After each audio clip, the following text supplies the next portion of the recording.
Welcome everybody to this DrayTek training video, where we will present an overview of network security using DrayTek router products. We'll start with a brief overview of what network security entails, followed by a short introduction to what a cyber attack is and how it can impact your network and organization. Then we'll examine the security features built into DrayTek routers and how you can utilize them to protect your network. We will also briefly examine wireless security, which encompasses basic concepts, security protocols, associated risks, and available settings in DrayTek wireless routers and access points. Before we start, let's define the term network security. Network security is any activity that's designed to protect the usability and integrity of the network and its data. It includes both hardware and software technologies. It targets a variety of threats. It stops these threats from entering or spreading on your network, and effective network security manages access to the network. Okay, let's continue and look at cyber attacks. What are they? And what can we do about them? There's many different ways used by cybercriminals to gain access to or disrupt your network and services. These include denial of service, phishing, ransomware, malware, man-in-the-middle, whale and spear phishing attacks, SQL injections, as well as many others not listed here. Every day we hear in the news that there has been a cyber attack on some organization somewhere around the world. Even Microsoft email servers were attacked. So there's a constant need to harden the security of your network. Attacks can come from different angles, as I mentioned previously. One of them, the denial of service attack, can cause your server to become inaccessible from the internet. Spoofing attacks attempt to log into your router or try to gain access through your VPN connections. So the question is, what can we do about it? There are several steps we can take to enhance network security. Top of the list is firewalls. These are usually the first line of defense to protect your network. They establish a barrier between secured and controlled internal networks that can be trusted and untrusted outside networks, such as the internet. It's important to remember that firewalls can't protect against viruses coming from infected media, such as an infected Office document that a staff member might bring in on a USB flash drive. This will circumvent any security measures you have in place and requires antivirus software installed on PCs to minimize this risk. DrayTek routers have several features which can protect against threats from the internet. Let's take a look. Here they are. These features are free and do not require any license fees, except for the use of the web content filter, now known as URL reputation, which is updated daily. Most of these are easy configuration changes that can help enhance network security, while others are built-in features that simply need to be enabled. Let's go over each of these in more detail. First up, DrayTek release regular firmware updates. Ensure your router has the latest firmware version installed, as it typically includes the most up-to-date security patches. For example, one firmware update included a fix for a cross-site scripting vulnerability. This vulnerability allows a hacker to modify the wlogin.cgi script and user login CGI script of the router's web application management portal. More information on firmware security fixes is available on the DrayTek Security Advisory webpage, located at the URL shown here. So it is essential to ensure your router always has the latest firmware version installed. Many routers on the market use the same default password for their management interface, making it easy for an attacker to gain unauthorized access to the router. So ensuring that the default login credentials are changed as soon as the router is put into service will improve security. To change the router login password, go to the System Maintenance Administrator password page and use a secure password that is a maximum of 83 characters long and includes at least one uppercase letter and a non-alphanumeric character. Also, remember to change the password often. If you need to access the router remotely to manage it, then it's recommended to restrict access to only known sources. You can do this by using the Access List function in the System Maintenance Management tab. This way, only the IP addresses listed in the access list will be able to get access. Remember not to lock yourself out while doing this. When accessing the router management page over a VPN connection, you can also restrict access by entering the peer IP address of the VPN connection.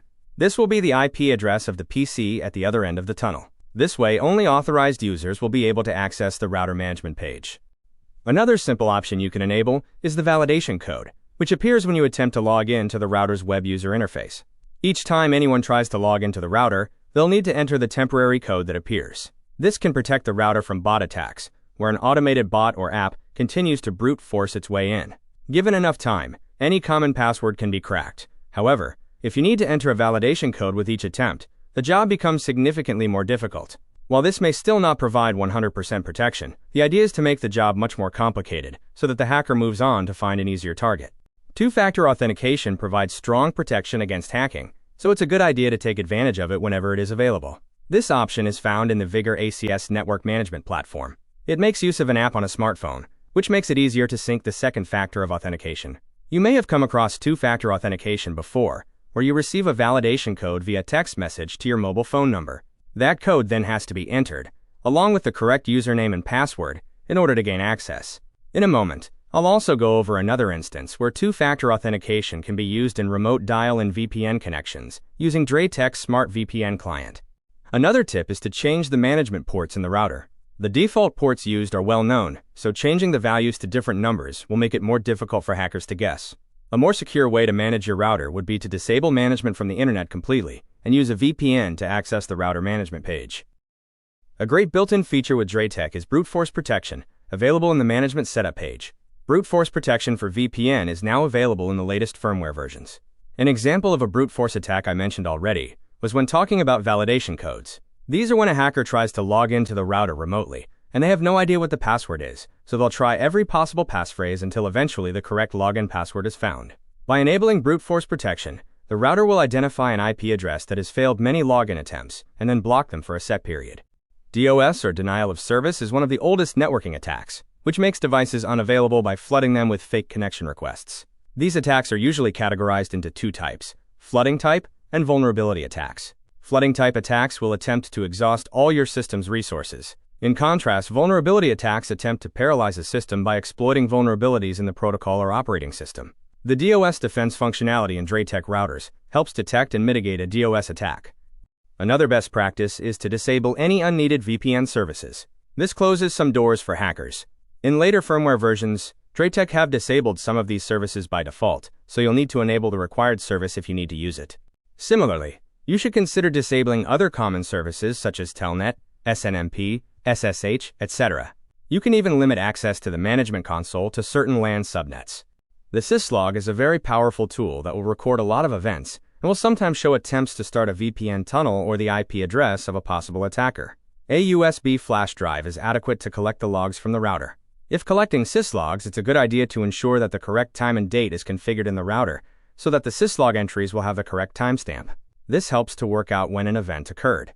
It's good practice to check the router syslogs on a regular basis to check if there have been attempts to gain access to your network. Here is an example of an attempted login attempt from the internet. Here is another example of an attempted VPN login.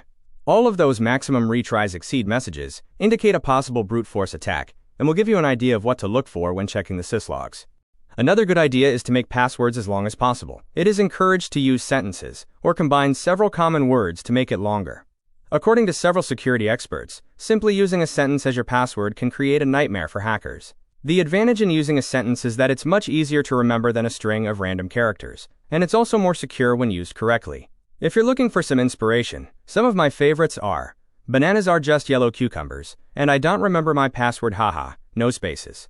In addition to using secure passwords, it's recommended to change them on a regular basis. That way, if someone has managed to guess one, they'll be cut off and have to start the process all over again. Do that often enough and they're not likely to keep trying. Another tip I mentioned earlier is to consider using two-factor authentication for web, or MOTP, mobile one-time password, for dial-in VPN login connections. The MOTP app, which can be downloaded and installed on your smartphone, manages the time-based authentication and password response with its securely held MOTP secret. The end user doesn't need to know the MOTP secret value, just the username and 4-digit PIN code. To connect the VPN tunnel, the user enters their VPN username and one-time VPN password, which is generated by entering their PIN into the MOTP app. Next up is security certificates. Vigor routers allow administrators to create and sign a custom certificate for SSL VPN and HTTPS connections. Due to security concerns, it is strongly recommended to have a unique private key on each device for self-signed SSL. A recommended practice in the event of an attack is to re-sign and change the default security certificates, just in case they were compromised. More details on how to generate a customized self-signed certificate and then replace the default one on a Vigor router is covered in Knowledge Base Article 5.1.3.5. Another item we have is Suricata. This is an open-source network intrusion detection and prevention system, IDS-IPS, feature in the Vigor 3912S. It provides real-time monitoring and analysis of network traffic, designed to detect and respond to various network-based threats and attacks.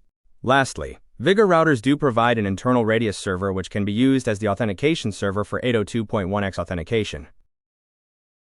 Let's now look at the Zero Trust strategy to protect critical networks. The concept of the Zero Trust security model is never trust, always verify. So, instead of assuming everything behind the firewall is safe, the Zero Trust model verifies each request as though it originates from an untrusted network. In other words, servers are in a protected area. All users must be authorized or verified first. This means that by default, all devices on a network should not be trusted, even if connected to a permission network, such as a corporate LAN, or previously verified. Using a VPN tunnel is one method that can be used. But what exactly is the advantage of assuming everything is hostile? I'm glad you asked. There are several benefits to using Zero Trust network architecture. This includes reduced threat surface, maximized use and authority of authentication, increased visibility into all user activity, the ability to dynamically provide access based on the current use case, reduce an attacker's ability to move laterally within your organization, limit the possibility of data exfiltration, protection against both internal and external threats, lowered reliance on point solutions designed to detect/stop specific types of threat activity, and improved overall security posture both on-premises and in the cloud. Zero Trust starts with a default deny state for everyone and everything, so whenever a user or device requests access to the protected network, they must first be verified before access is granted. Access is usually via an encrypted connection such as a VPN. There are three critical components in a Zero Trust network. These are user/application authentication, or Identity Access Management (IAM), device authentication, and trust. With the Vigor 3910, a Zero Trust network can be set up, as shown in this diagram. Local users are placed on the WAN side of the router, and then use a VPN connection to access the servers in the protected zone. More details are in Knowledge Base Article 10648 at the link shown here. In later firmware versions of the Vigor 3910, there is an option to allow a dial-in VPN connected from another LAN on the router. This removes the need to connect from the router's WAN side. Here, we have the configuration menu option where you can select which LAN users can establish the dial-in VPN connection. A further enhancement to this type of security is to prevent VPN users from being able to communicate with each other, since they will be on the same LAN subnet when connected to the secure network, as shown in this diagram. We just need to select the option Isolate VPN users from each other. DrayOS 5 routers are Zero Trust ready. These routers include the identity and access management features, which include microsegmentation, conditional IAM, and adaptive firewall. With IAM, each user within a VLAN must be identified before accessing a resource in the protected zone. Okay, let's now look at wireless security. I'll start with basic concepts, security protocols, risks, and security settings in DrayTek wireless routers and access points. We'll first look at what wireless security is. Wikipedia defines it as the prevention of unauthorized access or damage to computers or data using wireless networks, which include Wi-Fi networks. The term may also refer to the protection of the wireless network itself, from adversaries seeking to damage the confidentiality, integrity, or availability of the network. So in essence, it is saying that it is the prevention of unwanted users from accessing a particular wireless network, ensuring that data remains only accessible to authorized users. Wireless security is critically important. Unlike traditional wired networks where data communication is through shielded copper wire or optical cable, wireless radio signals literally traverse the air. This means that the signal is exposed to anybody within range, and they can attempt to gain access to your network or get free access to the internet at your expense. Malicious users may try to gain access to your servers and confidential data through an unprotected wireless network. In addition, using free Wi-Fi hotspots in public areas can expose users to security threats. If the traffic is unencrypted, hackers can easily monitor it and steal personal information. Wireless security works by encrypting the communication using security protocols, which we'll discuss shortly. In addition, access to wireless networks can be restricted by using passwords or an access list based on the MAC address of Wi-Fi clients. DrayTek wireless routers and access points are now shipped with Wi-Fi security enabled. The default WPA and WPA2 password can be found on the label attached to the base of the unit as shown here. This provides extra security for users who may not always configure Wi-Fi security on their devices. There are 5 types of wireless security protocols now available. WEP is the oldest and is the least secure. Later WPA protocols are more secure, but the earlier version of WPA also had security issues, so this was replaced by WPA2.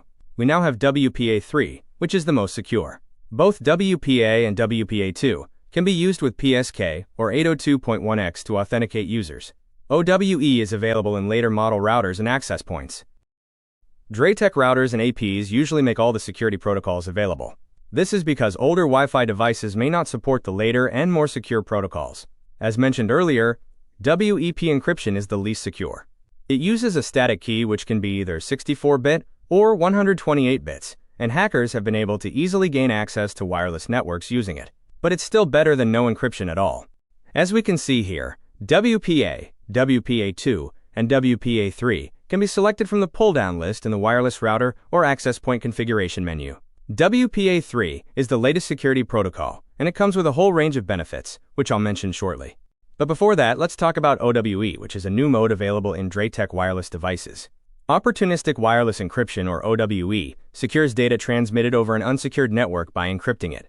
Users are not required to take any extra steps or enter passwords to connect to the network. This will be suitable for use in open networks.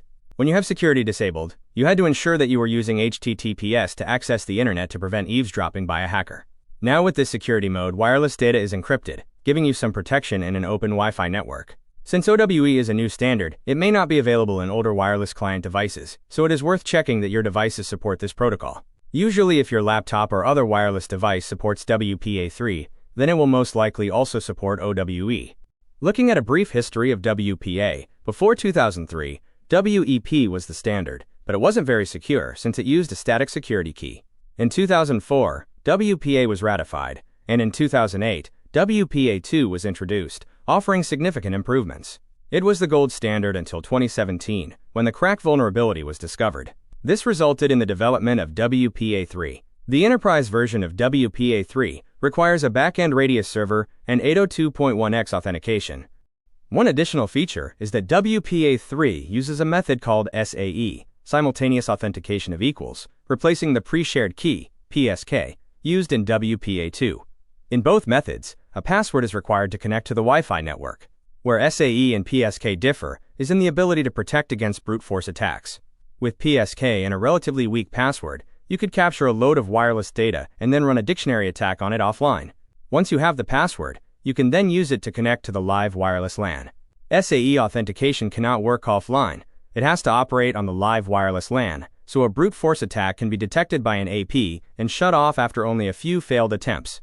Now let's go a bit deeper and look at the different types of wireless security risks out there. The main ones we face are brute force attacks, man-in-the-middle, and packet sniffers.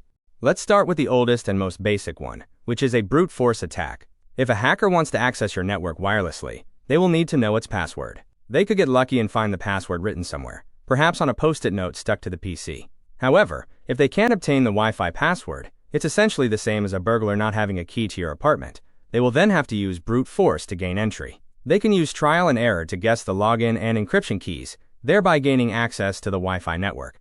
Most commonly, they'll capture wireless LAN traffic, which includes the four-way handshake when a Wi-Fi client authenticates to the wireless network. Then, using commonly available tools from the internet, the hacker can use a dictionary of commonly used passwords, which can have up to 15 million entries, and work through all the possible combinations to find a match.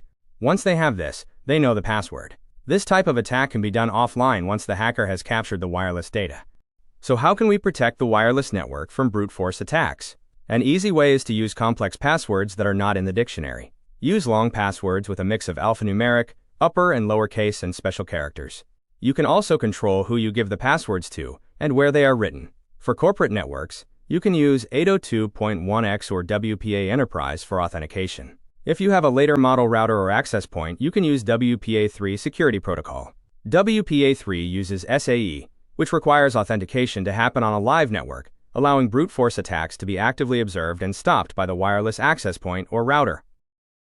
Another security risk for wireless networks is a man-in-the-middle attack. This is where an attacker intercepts messages between the wireless client and destination server by eavesdropping on the communication. By doing so, the attacker can steal confidential data such as credentials or credit card numbers or other banking details before relaying it to the intended destination. The user may not even be aware that this is happening. In the diagram here, the attacker can set up a rogue DNS or SSID in a public network and intercept any communication between the wireless client and the destination server. There are some signs you can look out for when using public Wi-Fi networks which indicate a possible man-in-the-middle attack. This can be unexpected or repeated disconnections. Here the attacker forcefully disconnects users, so they can intercept their username and password when they try to reconnect to the Wi-Fi network. Another thing to watch out for is strange addresses appearing in the browser address bar. These could be minor changes. For example, you may be redirected to www.google.com, but with a 0 in Google instead of 2 O's. Generally speaking, you should avoid free public wireless networks, where attackers can create a fake SSID to trick people into connecting. So is it all doom and gloom? Not really. Here are a few tips that can help. Only connect to secured Wi-Fi networks that use WPA2 or WPA3 security protocols. Use VPN for communication to secure sites. Use HTTPS for web browsing. This way any communication is encrypted, making it more difficult for the attacker. Use multi-factor authentication. Use DNS over HTTPS where available. This will help to protect against DNS hijacking. Finally, monitor activity for unusual behavior, such as those we covered in the previous slide. There are some things you can do on the router side to prevent man-in-the-middle attacks. One of these is to force the router to use a DNS server IP address for a specific LAN. This setting is in the LAN General Setup page. The DNS setting will be that under LAN 1 in this example. Click on the Details page button for LAN 1 and enter the DNS setting. The next step is to go to DNS Security Settings in the Applications menu. Here, enable DNS Security for the WAN and select Drop for bogus DNS replies. You should see the green lock icons for both the primary and secondary DNS settings, indicating that DNS SEC is enabled. Another thing you can do is to use the Rogue AP detection feature. This will detect any unknown access points in the network. Currently, it is available in the Vigor AP 1060C access point. You can find it in the dashboard menu under Monitor Radio. The Rogue AP detection feature is also available in network management platforms such as Vigor Connect and Vigor ACS3. Another security risk is from packet sniffers. These are normally used to analyze traffic transmitted over a network for troubleshooting and monitoring network usage activity and security. Cyber attackers can use it to steal confidential information, such as usernames and passwords, banking and credit card information. It can also be used to view email content and even for identity theft. The simple solution here is to use encrypted communication over the wireless network. For example, use HTTPS for web browsing instead of HTTP. You should see the closed padlock icon in the web browser search bar, as shown in this example. Another security risk that is sometimes overlooked is the Wi-Fi protected setup function known as WPS that is available in most wireless routers and access points. Having WPS enabled makes it easier for users to connect to the wireless network without the use of a pre-shared key. It is as easy as pressing a button on the router or access point. Then you have a short period of time to establish a connection from a wireless client device. However, WPS also makes it easy for hackers to gain access to the wireless network. They can use methods such as scanning the local network and using PIN brute forcing attacks and WPS PXE-based attacks to gain access within 15 seconds. The solution here is to disable the WPS function in your Wi-Fi router or access point. In DrayTek routers, it is as simple as deselecting the WPS option in the wireless LAN setting menu as shown here. I will now go through some wireless security settings in DrayTek routers and access points you can use to enhance your wireless security. Shown here are the Wi-Fi menu options for both the 2.4 GHz and 5 GHz bands, as they appear in the dual-band Vigor wireless routers. DrayTek access points have some variations in the menu, but the security settings are similar. The first one we'll look at is General Setup. There are 3 security options you can enable here. These are Hide SSID, Isolate Member, and Isolate VPN. The SSID, or Service Set Identifier, is the name of your wireless network, also known as Network ID. This is viewable to anyone with a wireless device within reachable distance of your network. It is recommended to change the default SSID to a unique name and pair it up with a security protocol to make it more difficult for a hacker to access the network using precompiled rainbow tables. A normal Wi-Fi access point will send beacons containing all the information needed for nearby devices to discover and connect to it, such as the network SSID and supported encryption. The Hide SSID option provides a hidden network that never sends beacons and doesn't announce itself in any way, requiring a client device to be in range and already know about the network to connect. That means you'll never see a hidden network included in the list of nearby access points, making it more difficult for an attacker to gain access. However, using a hidden SSID is not as secure as it seems. The reason being that a device pre-configured to access a hidden SSID will be constantly calling out its name. This makes it easy for a hacker to track your device and can trick your device into connecting to a rogue access point. There are 2 other options within General Setup: Isolate Member and Isolate VPN. While they don't provide security for the Wi-Fi network, they do protect other users in the network and prevent access to VPN connections. This is suitable for guest Wi-Fi networks, where you need to ensure users do not have access to the main data network. The next menu item is Security. We covered this earlier, so I won't go into details here.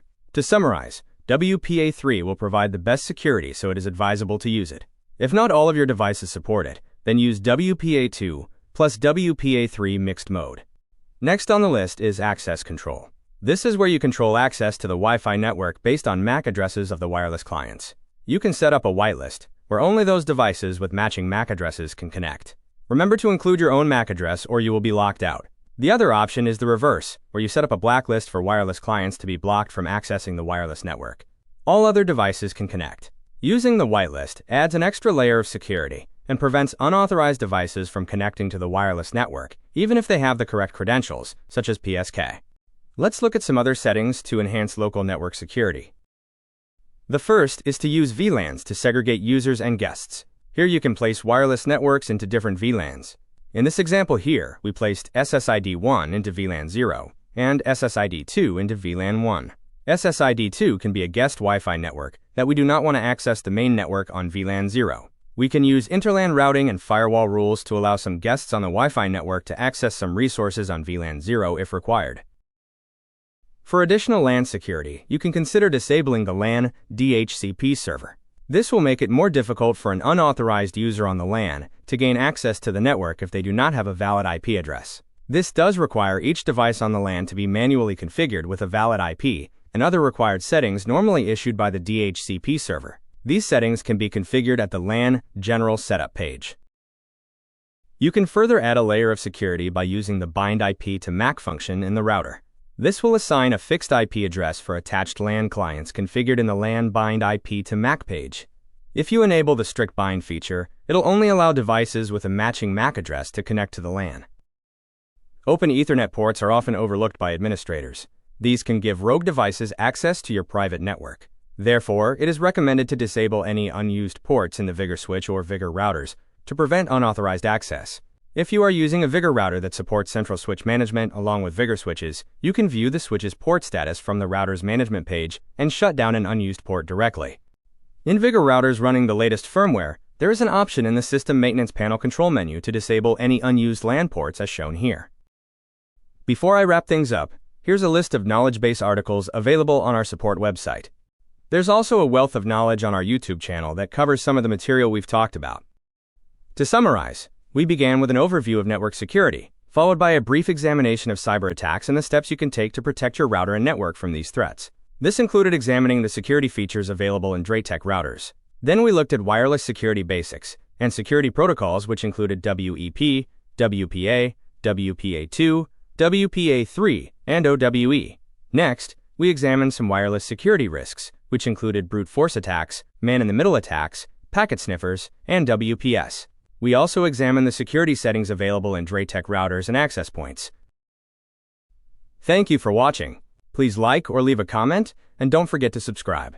For more information about DrayTek products, please check out our website at www.draytek.com.au or send us an email to sales@draytek.com.au or give us a call on 02-9838-8899.